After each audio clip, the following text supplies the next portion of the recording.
রাজ্যে এবার লাগু হতে চলেছে ইউসিসি। কেন এই বিলটা এত ভয়ঙ্কর? সত্যিই কি এই বিলের মাধ্যমে মুসলিমদের আইন সংকটে চলে যেতে চলেছে? আসলে এই আইনটি কি এবং মুসলিমদের কেন ক্ষতি হতে চলেছে এই আইনের মাধ্যমে? এই সব প্রশ্নের উত্তর কিন্তু এই ভিডিওতে দেব। চ্যানেলে যদি নতুন হয়ে থাকো তো চ্যানেলটাকে অবশ্যই সাবস্ক্রাইব করে নাও এবং পাশে থাকা বেল আইকনটা অবশ্যই প্রেস করে দাও। দেখো বন্ধুরা, পশ্চিমবঙ্গে কিন্তু বিজেপি সরকার চলে এসেছে এবং বিজেপি সরকারের যে ঘোষণাপত্র ছিল তাতে কিন্তু পরিষ্কারভাবে লেখা ছিল যে তারা যদি রাজ্যে আসে তাহলে তারা রাজ্যে কিন্তু ইউসিসি লাগু করবে। কিন্তু কেন ইউসিসি নিয়ে এত ভয় মুসলিমদের মধ্যে এবং বিভিন্ন আরও যে কমিউনিটি আছে তাদের মধ্যে? ইউসিসির মাধ্যমে কি কি আইন নতুনভাবে লাগু হতে চলেছে সেটাই বলবো। দেখো বন্ধুরা, ইউসিসি কিন্তু কোনো নতুন একটি আইন নয়। ইউসিসি কিন্তু ভারতবর্ষে এর আগে অর্থাৎ পশ্চিমবঙ্গের আগে কিন্তু আরও 3টি রাজ্যে অলরেডি লাগু হয়ে গিয়েছে।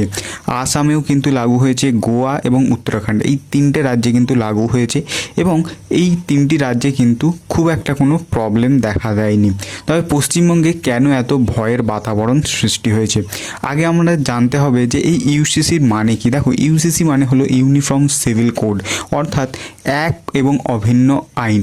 অর্থাৎ এই যে আইনটা এখানে আসতে চলেছে, এই আইনের মাধ্যমে এক ধরনের আইন প্রতিষ্ঠা হবে বিবাহ ক্ষেত্রে, পড়াশোনার ক্ষেত্রে, বিচ্ছেদের ক্ষেত্রে এবং এখানে যে বিবাহ বিচ্ছেদ ছাড়াও কিন্তু এখানে যেটা সম্পত্তির আইন আছে সেই ক্ষেত্রে কি কি নতুন আইন পাশ হতে পারে। দেখো বন্ধুরা, এখানে কিন্তু অর্থাৎ ভারতবর্ষে কিন্তু আমাদের যেমন নর্মাল আইন আছে সেই আইন ছাড়াও কিন্তু এখানে একটা মুসলিমদের আলাদা ধরনের কিছু আইন চলে এবং শিখ, পার্সি বা যারা খ্রিস্টান আছে তাদেরও কিন্তু বিভিন্ন কিছু কিছু পার্সোনাল আইন আছে।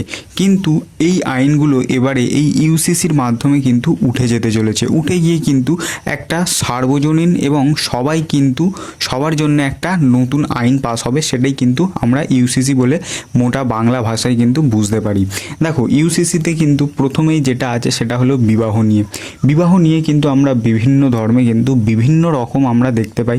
কিছু ধর্মে 14-15 বছর বয়সে বিয়ে হয়ে যায়, কিছু 18-র পরে বিয়ে হয়, কিছু ধর্মে কিন্তু আবার 21-এর পর বিয়ে হয়। কিন্তু বর্তমানে কিন্তু এই জিনিসটা হবে না। অর্থাৎ ইউসিসি লাগু হওয়ার পর কিন্তু এটা কিন্তু মেয়েদের ক্ষেত্রে 18+ অর্থাৎ 18 বছর হলেই কিন্তু তারা বিবাহের জন্য যোগ্য হবে এবং ছেলেরা কিন্তু 21 বছর হলে তারপরেই কিন্তু তারা বিবাহের জন্য যোগ্য হবে।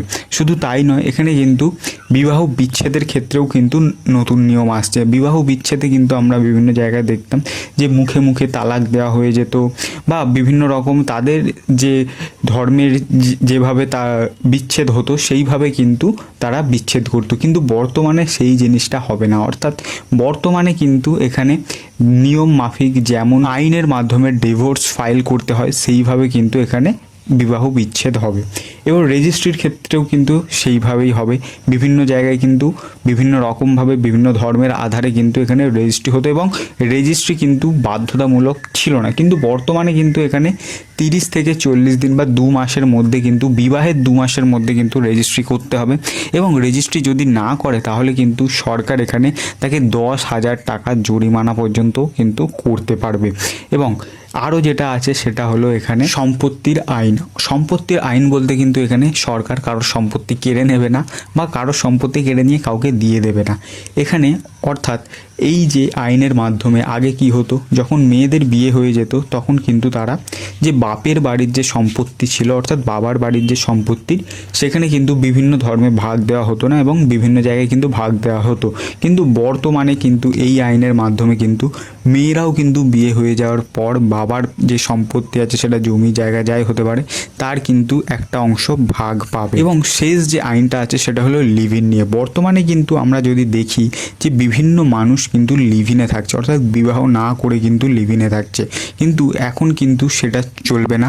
অর্থাৎ সেটার জন্য কিন্তু তোমাকে পুলিশের কাছ থেকে একটা পারমিশন নিতে হবে এবং অবশ্যই কিন্তু একটা লিমিটেড পিরিয়ডের মধ্যে বা লিমিটেড একটা টাইম দেবে, সেটা কিন্তু প্রশাসন, তার মধ্যে কিন্তু অবশ্যই তোমাকে বিবাহ করতে হবে।